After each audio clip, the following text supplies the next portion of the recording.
The sky over Leora was painted in shades of gold and green as the two suns sank toward the horizon. Ben stood beside his small silver shuttle, wiping sweat from his forehead. Dust clung to his boots and jacket. The meteor storm that hit the planet earlier had done more damage than he expected. A large dent ran along the left wing, and the power coupling had cracked. Without repairs, he could not fly anywhere. Ben had been sent to survey Leora's southern valleys for possible farming settlements. The world was peaceful compared to some outer colonies, but it was still untamed. Dense forests hid strange creatures, and the land was full of sharp ridges and rushing rivers. Humans had only been here for a few years, and most of the surface was still wild. He opened the storage panel on his shuttle and frowned. The toolkit was missing one of the most important pieces, a fusion spanner. Without it, fixing the coupling would be slow and difficult. He remembered using it near the forest edge earlier that day while setting up a temporary sensor. Maybe he had left it there. Grabbing a small lantern, Ben locked the shuttle and began walking toward the forest. The air was cooler here, carrying the scent of sweet flowers mixed with damp soil. Strange bird-like calls echoed from the trees. The tall trunks were covered in blue-green moss, and their branches stretched high like silent guardians. He found the spot where he had worked before. The sensor unit still sat on the ground, but the spanner was not there. Ben sighed and crouched to search in the grass. As he looked, he heard a soft rustle behind him. Ben turned slowly. At first, he saw only shadows between the trees. Then a small figure stepped into the light. It was a girl, maybe 10 years old in human terms, though her species was different. Her skin was a pale silver with faint markings along her arms, like flowing rivers. Her large eyes shimmered with violet light, and her hair was a deep shade of green, braided into 2 long strands. She froze when she saw him, gripping a small woven basket. Ben raised his hand slightly to show he meant no harm. "Hello," he said gently. "I'm not here to hurt you." The girl tilted her head, studying him. Her voice, when it came, was quiet but clear. "You are human." Ben nodded. "Yes, my name is Ben. I'm from the southern camp." She took a step closer, still keeping her distance. "My name is Rena.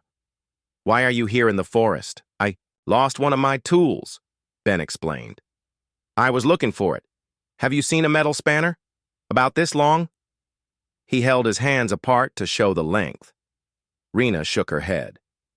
"No, but I can help you look." Before Ben could answer, she placed her basket on the ground and began scanning the area. Her movements were light and careful, almost like a small animal moving through grass. After a few minutes, she pointed toward a cluster of ferns. "Is that it?" Ben walked over and saw the spanner lying in the dirt. He picked it up with a grateful smile. "Yes. Thank you, Rena. You saved me a lot of trouble." Rena smiled faintly, but then her eyes dropped to the ground. She seemed to be thinking about something important. Finally, she looked up and said, "Can I ask you something?" "Of course," Ben replied. Rena stepped closer, her voice dropping almost to a whisper. "Please, be my dad and my mom's husband." Ben blinked, not sure he had heard correctly. "What?" She kept her gaze steady, though her hands trembled a little. "My father is gone. Raiders took him away last season and he never came back. My mother is alone. She tries to keep our home safe, but it is hard. You are strong, and you are kind. If you stay with us, we can be safe again." Ben's chest tightened. He had met many people during his travels, but never had anyone, especially a child, asked him something so direct and pure. He could see no trick in her eyes, only hope and fear mixed together. "That's a very big request," Ben said carefully. "I don't even know where your home is." Rena lifted her chin. "I can take you there. It is not far." He looked back toward his shuttle. Repairs could wait until tomorrow. Something in Rena's tone told him she truly needed help. He could at least meet her mother and see the situation for himself. "All right," Ben said. "Lead the way." Rena's face brightened, and she picked up her basket again. Together they began walking deeper into the forest. The path was narrow, marked only by faint prints and bent grass. Ben noticed how Rena's ears twitched at every sound, listening for danger.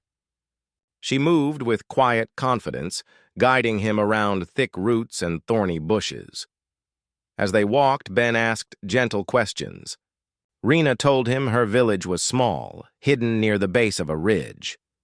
Most of the people farmed and traded with other settlements.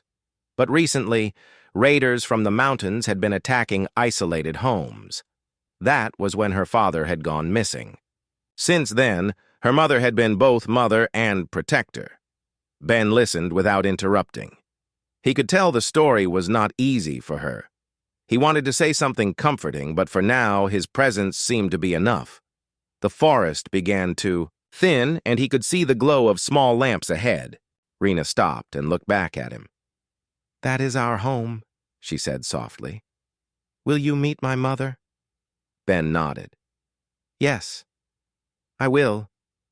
They stepped out into a small clearing where a modest wooden house stood, its walls made of local timber and its roof covered in wide leaves to keep out rain. Smoke curled gently from a small chimney. In the yard, a tall woman with the same silver skin and green hair was tending to a row of plants. She straightened when she saw them, her eyes narrowing slightly at the sight of the human. Rena ran to her, speaking quickly in her language. The woman listened, her gaze shifting between her daughter and Ben. Ben stayed where he was, letting Rena explain. The woman finally nodded once, then walked toward him. Her voice was calm but cautious. "I am Mira. Rena says you helped her. I thank you. But why are you here?" Ben glanced at Rena, then back at Mira. "Your daughter asked me to come. She says you might need help." Mira's eyes softened just a little, though her posture stayed guarded. "Perhaps, but we will see." Ben knew this was only the beginning of whatever lay ahead. He had come looking for a missing tool, but instead he had found a girl with a desperate request and a doorway into a life he had never expected. The evening breeze carried the scent of wet earth and cooking herbs as Ben stood in the small clearing. The suns had dipped lower, and the shadows of the forest stretched long across the ground. Mira, Rena's mother, kept her gaze fixed on him. Her posture was straight, and her hands rested on her hips, as if she was deciding whether he was friend or threat. Rena stayed close to her mother, speaking quickly in her own language. Ben could not understand the words, but he caught the way Rena's small hands waved toward him, then to the house, then to the surrounding forest. It was a child's way of explaining everything at once. Mira listened, her expression unreadable. At last, she turned back to Ben. "Come inside," she said. Her tone was not exactly warm, but it was not hostile either. Ben followed them to the house. The door was made of smooth wood, fitted tightly to keep out wind and rain. Inside, the air was warm, with a faint crackle from a small hearth on one wall. The room was simple but cared for. A wooden table stood in the center with 3 chairs, and shelves along the wall held clay jars filled with dried leaves, seeds, and roots. Rena placed her basket on the table and began removing small fruits with bright red skin. Mira fetched a clay pot from the hearth and set it down. She motioned for Ben to sit. Ben lowered himself into one of the chairs, the wood creaking softly under his weight. Mira took a deep breath before speaking. "Rena says you came from the southern camp, that you found her in the forest and returned her tool." Ben nodded. "Yes. I was repairing my shuttle when I realized I had lost it. She helped me find it." Mira's eyes narrowed slightly. "And she says she asked you something unusual." Ben met her gaze. She did. She asked me to be her father and your husband. The words hung in the air like heavy stones.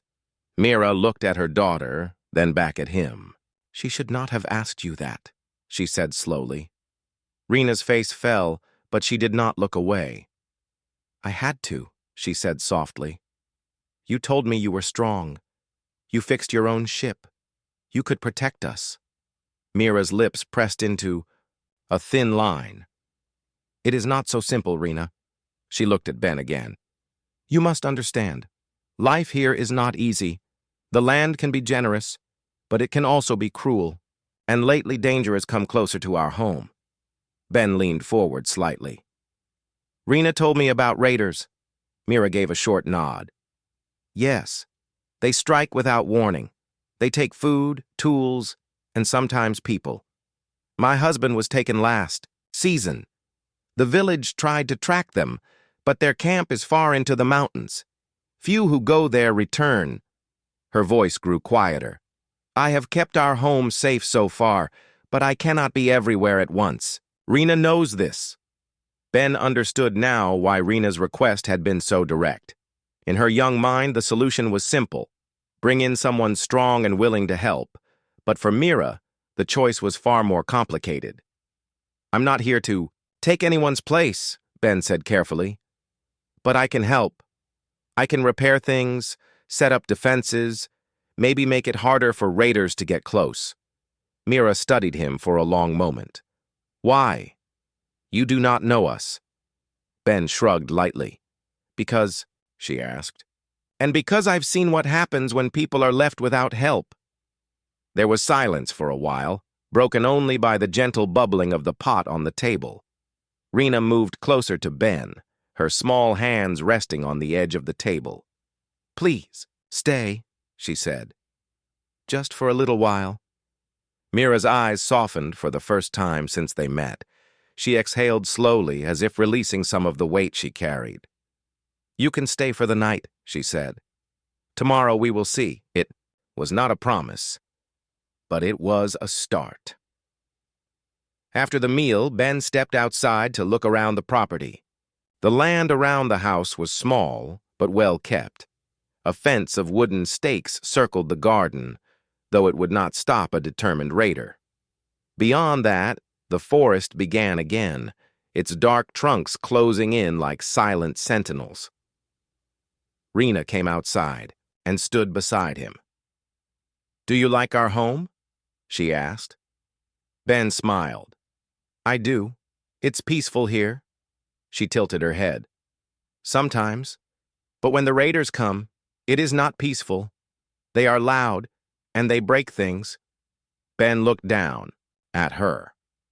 Has that happened here? Rena nodded slowly. Once. My mother scared them away with the fire stick.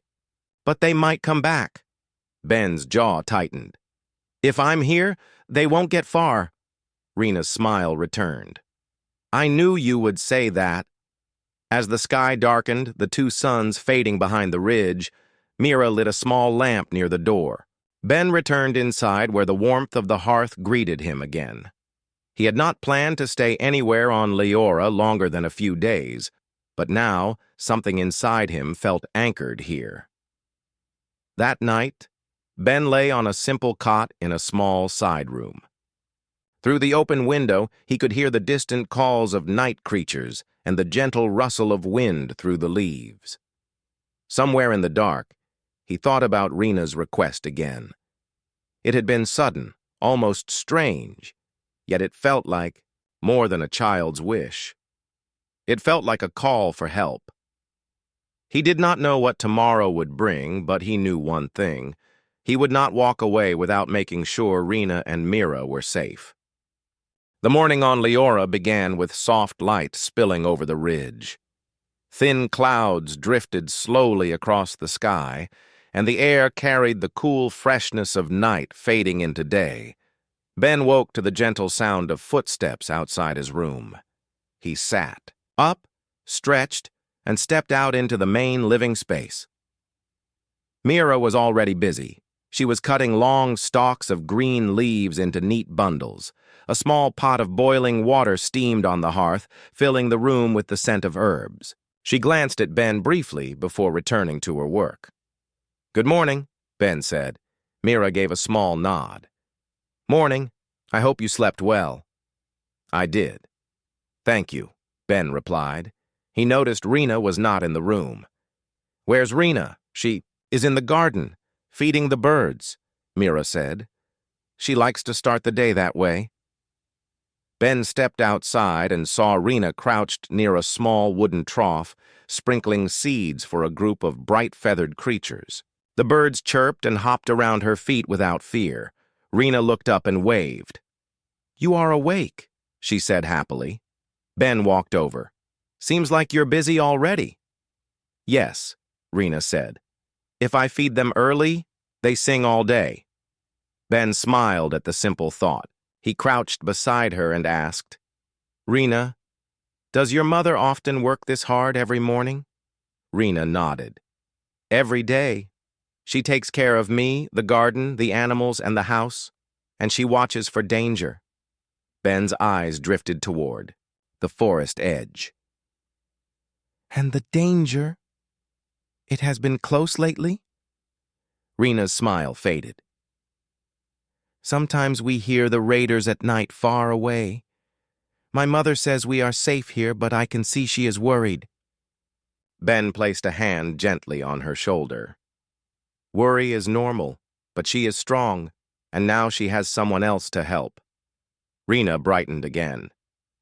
"Yes, you." They returned to the house together. Mira had laid out a simple breakfast. Round bread baked with herbs, a small bowl of fruit, and a steaming cup of something that smelled faintly like cinnamon. Ben thanked her and sat down.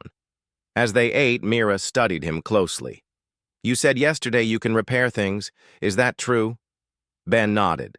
"It's part of my work. Ships, machines, tools, shelters. I've fixed a lot over the years." Mira thought for a moment. "Our water pump has been slow lately. If it breaks, we will have to carry water from the stream. That is dangerous, especially for Rena." "I can look at it after breakfast," Ben said without hesitation. Mira gave a small, approving nod. "Good. The pump is behind the storage shed." After the meal, Ben followed Mira outside.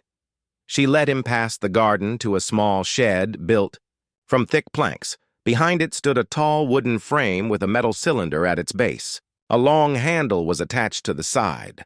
Mira demonstrated pulling the handle up and down. Water flowed slowly from a spout, far less than it should. Ben crouched to inspect it. The metal was worn, and the seals had begun to crack. He opened his pack and took out a small repair kit. "I can fix this with what I have, but it might not last forever," he said. "Make it last for now," Mira replied. "That will be enough." As Ben worked, Rena appeared, holding a small basket of nails and wooden pegs. "I thought you might need these," she said. "Thank you," Ben said with a smile. "You're a good helper." For the next hour, Ben tightened bolts, replaced seals, and adjusted the pump's inner chamber. Finally, he tested it. Clear water poured out in a steady stream. Rena clapped her hands. "It works again!" Mira allowed herself a faint smile. "You do have skill, human." Ben wiped his hands on a cloth. "This should keep you from having to walk to the stream for a while. But I noticed the fence around your garden is weak. If the raiders wanted, they could break it easily." Mira's expression hardened. "I know, but building a stronger one takes time and resources." "I can help with that too," Ben offered. "I have tools in my shuttle. We can reinforce it with heavier stakes and crossbars." Mira studied him again. "You speak as if you plan to stay." Ben met her gaze. "I plan to stay as long as I'm needed." She did not reply, but her eyes lingered on him for a moment before she turned away. That afternoon, Ben walked to the shuttle to collect tools and materials. Rena insisted on coming with him. Along the way, she told him about the other families in the village, who traded grain, who made clothing and who had left after the last raid. When they reached the shuttle, Ben gathered a hammer, a coil of wire, and a pack of strong wooden stakes he kept for field shelters. Rena examined the shuttle with wide eyes. "It's so shiny," she said. "Does it fly very high?" "High enough to see the curve of the world," Ben answered. "Maybe one day I'll take you for a short flight." Rena's face lit up. "I would like that." Back at the homestead, Ben began reinforcing the garden fence. He drove the stakes deep into the ground, then used the wire to connect them in a tight pattern. Rena helped by holding the wire steady, and Mira occasionally brought them water. As the sun lowered toward the horizon, the fence stood solid and strong. Mira inspected it with a thoughtful look. "This is better. It will slow anyone who tries to break through." "It might give you enough time to prepare if raiders come," Ben said. Mira's eyes flicked toward the forest. "If they come, we will be ready." Ben could hear the quiet strength in her voice. It was the strength of someone who had been protecting her family alone for too long. That evening, they shared another simple meal. This time, Mira asked Ben questions about his travels. He told her of distant planets with red deserts, floating cities, and rivers that glowed under starlight. Rena listened wide-eyed, asking question after question, until her mother told her it was time for bed. When Rena was gone, Mira looked at Ben across the table. "She trusts you," she said. Ben nodded. "And you?" Mira paused before answering. "I trust those who earn it. You are on the path. It was not full acceptance, but it was more than he had yesterday." Ben knew trust here would not be given lightly, and he respected that. As night settled over Leora, the forest outside seemed peaceful, but Ben could not shake the feeling that danger was not far away. Tomorrow, he thought, he would walk the perimeter and learn every path leading to this place. If raiders came, they would find this home ready for them. The days that followed felt calm on the surface, but Ben could sense something under that calm. Leora's mornings were bright, the twin suns painting the hills in gold. The air was fresh, the fields green, and the sounds of small animals filled the forest. Yet, even with this beauty, Ben noticed how often Mira's eyes scanned the tree line, how Rena would pause when the wind carried an unusual sound. Ben spent his mornings working on the homestead. He built stronger shutters for the windows, sharpened farming tools that could double as weapons, and created a small alarm system using metal cans and wire strung along the fence. If anything tried to cross, the cans would rattle loudly. Mira watched him work. "You seem to have prepared for trouble before," she said one morning. "I have," Ben replied. "Out in the colonies, you learn to expect it." She nodded, as if this confirmed something she already suspected. On the fourth day of his stay, Ben decided to scout the area. Mira warned him to be careful, but she allowed Rena to walk with him as far as the stream. They moved quietly along narrow paths, passing under tall trees with twisting roots. The forest floor was soft, covered in moss and fallen leaves. At the stream, Rena crouched to fill a small jug while Ben knelt beside her. He studied the ground and noticed something odd. "These footprints," he murmured. They were deeper than normal, with wide spacing between steps, signs of someone carrying heavy weight. Rena followed his gaze. "Those are not from our people," she said. Her voice was small. "They're fresh," Ben replied. "From last night or early this morning." Rena's eyes darted toward the forest. "We should go back." Ben agreed.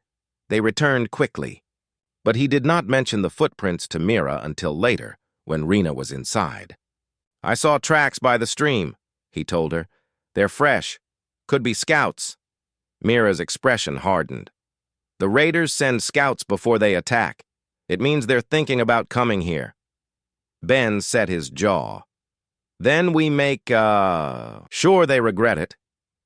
That evening, he walked the perimeter with Mira, checking every part of the fence. He tightened the alarm wires, made sure the gates were secure, and showed Mira where to stand for the best line of sight if trouble came. She moved with quiet determination, listening carefully to his advice. After the inspection, they stood near the garden, watching the forest in the fading light. "When they come," Mira said, "they will come fast. They strike and leave before others can arrive to help. Then we'll stop them before they leave," Ben answered. The next day began quietly, but by mid-afternoon, the wind shifted. Ben caught a faint smell of smoke in the air, carried from somewhere far to the north. He climbed a small ridge behind the house for a better view. From there, he could see a thin column of smoke rising in the distance. When he returned, Mira was already standing outside, her bow slung across her back. "I saw the smoke too," she said. Ben nodded. "They could be burning another farm." Mira's face was grim.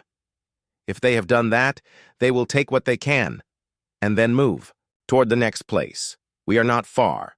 They spent the rest of the day preparing. Ben moved extra water jugs inside the house, placed spare tools near the door, and made sure the small alarm system was ready. Mira checked her arrows and set a spear against the wall by the entrance.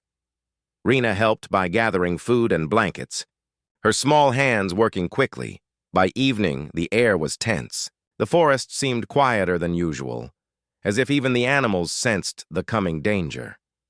The sky darkened, and the first stars appeared. Ben and Mira stood watch outside while Rena stayed inside with the door locked. Hours passed with only the sound of wind in the leaves. Then, just before midnight, the alarm rattled. The sharp clanging of metal cans echoed in the still night air. Ben's head snapped toward the fence. Mira moved to his side, bow in hand. "They're here," she whispered. Ben grabbed a long staff he had fashioned earlier. "Stay low," he said. Shadows moved among the trees. Figures emerged slowly, their shapes dark against the moonlight.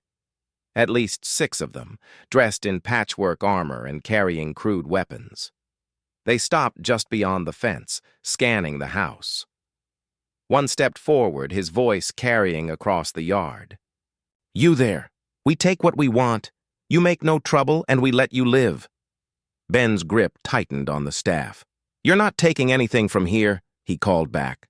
The raiders laughed, the sound harsh and cold. "A human," one sneered. "You think you can stop us?" Ben didn't answer. Instead, he tapped the wire with his staff. The cans rattled again, loud enough to echo deeper into the forest. It was a signal, not just to alert Mira and Rena, but to warn the raiders that this home was not unguarded, the leader snarled. "Get him!" 2 raiders charged toward the fence, but their boots caught on the new crossbars Ben had added. One stumbled, and the other tripped over him. Mira took the chance to fire an arrow, striking the ground at their feet. The sudden shot made them hesitate. Ben stepped forward and swung his staff hard, striking one across the arm. The man yelped and fell back. The others hung back for a moment, muttering to each other. "You should leave now," Ben said firmly. "This is your only warning." The leader spat on the ground. "We'll be back," he growled. Then, with a sharp gesture, he turned and led his group into the trees. The forest swallowed them, and silence returned, broken only by the soft rattle of the cans in the wind. Ben exhaled slowly, his muscles still tense. Mira lowered her bow. "They were testing us," she said. "Next time they will come in greater numbers." Ben nodded. "Then we'll be ready for them." Inside, Rena ran to them. "Are you both safe?" she asked, her eyes wide. "We're safe," Ben said, kneeling to her level. "But we have work to do." That night, no one slept deeply. The shadows outside seemed longer, and the sound of the forest felt heavier. Trouble had approached, and it was certain to return. The night was darker than usual, with clouds hiding the stars and the twin moons dimmed to a faint glow. The air felt heavy, as if the forest itself was holding its breath. Inside the small wooden house, Ben and Mira prepared for what they knew was coming. The earlier raid attempt was only a warning. Tonight, the raiders would return in full force. Ben checked his gear one more time. He gripped the long staff he had made and adjusted the small knife at his belt. Mira checked her bow and the quiver of arrows strapped to her back. Her eyes were calm, but focused. Rena sat quietly in a corner, clutching a small wooden figure her mother had made for her. "We will protect this home," Mira said quietly. Ben nodded. "We'll stand together." Outside, the forest was silent, but Ben's senses were sharp. Every snap of a twig, every rustle of leaves made him tense. Mira moved silently to the window, peering into the darkness. Hours passed slowly. Then, without warning, the raiders appeared again, more than a dozen this time. They moved like shadows, creeping through the trees toward the house. Ben could hear their low voices and the faint clatter of weapons. Mira whispered, "Get ready." Ben took a deep breath. The first raider reached the fence and tried to pull it apart. The alarms and the metal cans strung on wires began to clatter loudly, waking the sleeping village nearby. "Now!" Ben shouted. He swung his staff, striking the first attacker who climbed over the fence. The raider fell back, surprised by the sudden fight. Mira loosed arrows with deadly accuracy, each one finding a target. The raiders hesitated, confused by the fierce defense. One raider charged toward Ben with a heavy club. Ben blocked with his staff and pushed the attacker back. The two fought fiercely, each strike echoing in the night. Mira moved quickly to protect Rena, who was hiding behind a stack of wood. "Stay down," she whispered. The raiders regrouped and attacked together. Ben felt the weight of the fight, but refused to give ground. Mira's arrows flew with steady precision, and Ben's staff kept the attackers at bay. Suddenly, one raider broke through the fence near the garden. Mira shouted a warning. Ben turned just in time to block a second attacker's strike. The fight was close and dangerous. Rena watched with wide eyes but stayed silent, trusting the two adults to keep her safe. The battle went on, but slowly the raiders lost their courage. Ben's strength and Mira's skill made it clear this home would not be easy to take. Finally, the leader of the raiders shouted for retreat. "Fall back! We will return!" The attackers disappeared into the forest as quickly as they had come, leaving the yard quiet once more. Ben lowered his staff, breathing heavily. Mira checked her arrows. Only a few remained. "Are you both okay?" Ben asked, turning to Mira. She nodded. "Yes, and the house stands." Rena ran out, hugging both of them. "You saved us!" Ben smiled gently. "We saved each other." The night slowly grew calm again. Ben, Mira, and Rena knew the fight was not over, but for now, they had won. Their bond was stronger, built on trust and courage. The morning after the raid arrived, with soft sunlight filtering through the thick leaves of Leora's forest. Birds sang their songs as if nothing had happened, but inside the small home, a quiet change was taking place. The night's fight had brought something new, a bond that grew stronger between Ben, Mira, and Rena. Ben woke early, still feeling the soreness from the battle. He moved carefully, not wanting to disturb Mira or Rena, who were still asleep. Outside, the fresh air smelled of earth and flowers. The forest seemed calm, but Ben knew it was only a moment's peace. He went outside and looked around the yard. The fence was damaged in places, but it had held. The ground was marked by footprints and broken branches. Ben knelt down, touching the soil, thinking about how close danger had been. Inside, Mira was already awake. She sat near the small hearth, mending a torn cloak. Her face was tired but determined. When Ben came back in, she looked up and gave a small nod. "Thank you," she said simply. Ben shook his head. "We did this together."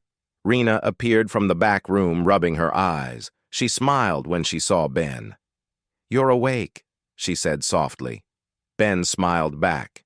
Yes. How are you feeling? Rena shrugged. Scared, but safe now.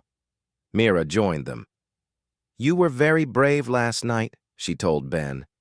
And you protected us. Ben looked at her and then at Rena. I'm glad I stayed. Rena's eyes brightened. You're like my dad now. Ben's heart warmed. That means a lot. The day passed quietly. Ben helped Mira fix the broken fence. He worked carefully, showing Mira how to tie stronger knots and use the wire better. Rena watched and tried to help by passing tools and holding small pieces of wood. During their breaks, Ben told stories about his home planet, about cities with tall buildings that touched the sky and machines that could travel faster than light. Mira listened with interest, and Rena's eyes grew wide with wonder. You have seen many places, Mira said. I have only seen Leora and the mountains beyond. Ben nodded. There is much to see, but I like this place. It feels like home. Mira smiled for the first time in days. Maybe it can be home for you here. As the sun moved lower, the three sat outside near a small fire. Mira sang a soft song in her language, the melody flowing like water. Ben tried to hum along, and Rena clapped happily. The song was about family, about hope and strength when times are hard. Ben looked at Mira. You have a beautiful voice. Mira looked away, then back. Thank you. It is for Rena. Ben thought about what Rena had said the first night. To be her dad and Mira's husband. At first, it had seemed like a simple wish from a child. But now he understood it was a hope for safety, for a family to stand together. He reached out and gently took Mira's hand. If you will have me, I want to stay, not just to protect, but to be part of your family. Mira's eyes met his. We will see. Trust takes time. Ben nodded. I am willing to wait. Rena smiled widely. Yes, family. The night came, softly, wrapping the small home in quiet peace. Ben, Mira, and Rena sat close, sharing warmth and hope. Though the future was still uncertain, they had found something strong, a new bond, born in courage and kindness. The days after the raid were filled with quiet moments and small joys. The threat of danger still lingered in the air, but inside the small home on Leora, something new was growing. A family. Ben woke early again, the soft light of dawn spilling through the wooden window. Outside, the forest was alive with birdsong and the gentle rustle of leaves. The twin suns began to rise, casting warm gold across the land. He found Mira in the garden, tending to a patch of bright flowers and herbs. She looked up as he approached, and smiled. Good morning, Ben said. Good morning, Mira replied. The flowers are stronger than I expected. Ben admired the small green shoots pushing through the soil. They will grow well with care, just like people. Mira looked at him thoughtfully. Do you think we can grow together? Like the plants? Ben smiled. I believe we already are. Rena came running from the house, her eyes sparkling. She held something in her hands, a small wooden carving shaped like a heart. Look, she said, showing them. I made this for you both. Ben took the carving carefully. It's beautiful, Rena. Mira reached out and hugged her daughter. Thank you. We will keep it always. They spent the morning working side by side. Ben fixed a small broken fence post while Mira gathered fresh water from the pump Ben had repaired weeks before. Rena helped carry tools and laughed as she chased after a small bird.